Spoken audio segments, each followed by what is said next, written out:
Hello et bienvenue sur Fig Design. Cette vidéo, elle te permettra de pouvoir gérer correctement tes tâches, voir où est-ce que tu en es au niveau de ton abonnement et surtout la possibilité de voir à tout moment les créations qui ont été faites par les designers.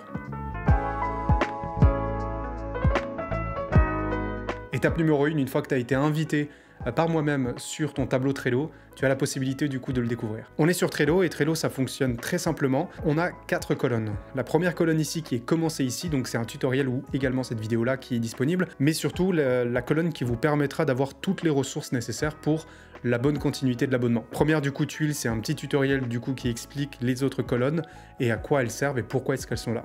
Trouvez vos fichiers design. Effectivement, ici, vous allez du coup avoir la possibilité, donc comme la description l'indique, de pouvoir accéder au fichier Figma. Donc on travaille, nous, essentiellement sur Figma, pour accéder à la totalité des assets qu'on a créés pour vous. C'est-à-dire que si c'est une création que vous voulez récupérer, un logo, une couleur, peu importe, ce fichier-là est accessible tout le temps pour vous.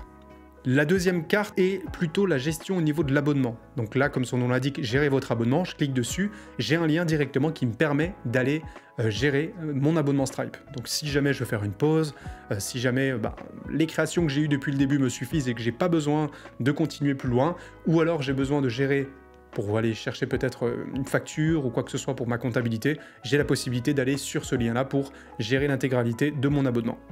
Dernière tuile de cette première colonne, c'est plutôt l'identité visuelle. Alors là, à ce moment-là, c'est vraiment très atypique, mais c'est pour tous les clients qui ont besoin de fournir des ressources. Si maintenant vous avez besoin d'un nouveau site internet et que vous avez déjà un logo, vous avez déjà une couleur, une typographie ou peu importe, c'est dans cette carte-là qu'on va mettre l'intégralité de ces ressources pour qu'on puisse nous l'utiliser et créer du coup les nouvelles demandes que vous avez envoyées. Bien évidemment, si on n'a pas de ressources et qu'on vient pour créer ses propres ressources que je viens de citer là, on peut laisser cette tuile vide, c'est pas un problème.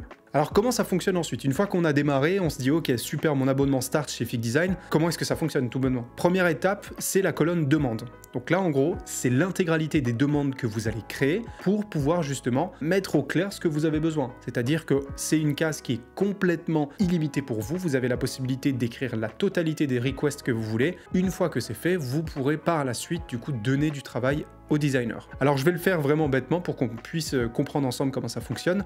Ajouter une carte, donc là je vais aller par exemple sur créer un logo. J'ajoute ma carte, terminé. Donc j'ai ma première carte qui a été faite, qui s'appelle créer un logo. Alors un conseil, évitons absolument de créer une carte comme ça, bateau, parce que là il n'y a pas de référence, il n'y a rien. Dans l'identité visuelle, j'ai pas forcément d'assets, donc ça va être compliqué pour moi de pouvoir créer quelque chose. Donc bien évidemment, on peut cliquer sur cette carte pour donner un maximum de détails. Donc que ça soit des captures d'écran, peu importe, c'est très facile. Donc n'hésitez pas à mettre le maximum d'informations. Au niveau de la communication avec les designers, on n'utilise pas Slack, on n'utilise pas de WhatsApp, on n'utilise pas de mail ou peu importe, tout se fait sur Trello. Et c'est ça qui est assez sympa avec cet outil, c'est que on va travailler d'une manière assez asynchrone, mais en même temps, on a toutes les informations qui sont centralisées au même endroit. Et donc ici, juste en dessous, on a un chat qui nous permet justement de communiquer directement avec le designer ou avec, par exemple, le client qui est concerné. Ici, du coup, je peux très bien mettre « manque d'informations ». Etc., etc. Donc du coup, je veux absolument avoir plus d'informations. Et donc c'est dans cette logique-là qu'on va communiquer ensemble pour pouvoir arriver à la phase finale de chacune de ces cartes. Une fois qu'on a du coup eu la totalité de ces tickets qui ont été créés, d'accord, donc là je me mets à votre place et je me dis ok, bah très bien, j'ai comptabilisé tous mes tickets dans ma colonne demande. À tout moment et n'importe quand, et c'est ça qui est assez cool, je peux déplacer ce ticket sur la deuxième colonne du coup qui est demande en cours. Alors cette demande en cours là a une petite particularité par rapport aux autres, c'est qu'elle peut avoir qu'une seule carte à la fois.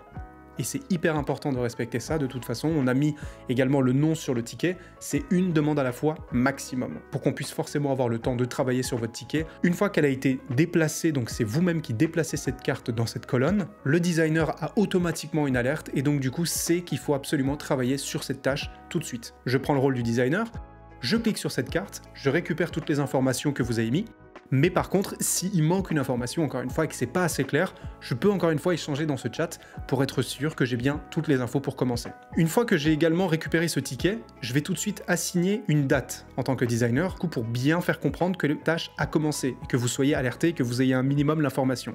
Et donc quand vous avez une vision un peu plus large de Trello, vous voyez tout de suite ici, a commencé le 22 avril. Et donc du coup pour vous c'est hyper intéressant puisque ça vous permet de suivre quasiment temps réel la continuité de chacune des tasks. Je suis en train de travailler sur votre ticket, je suis en train de créer votre logo et à un moment donné je vais vous écrire en vous disant logo terminé. Et donc là, je vais probablement vous envoyer une capture et puissiez voir visuellement à quoi ça ressemble et si ça vous satisfait. L'avantage de cet abonnement Fig Design, je le répète, que c'est des reviews à volonté. C'est-à-dire qu'on va jamais s'arrêter, on va itérer jusqu'à ce qu'on trouve vraiment à 100% le style qui correspond ou le design que vous aviez en tête. Dans ce cas de figure-là et dans cet exemple, on est bon, le logo est parfait et donc du coup, c'est à vous de déplacer cette carte-là et de l'approuver.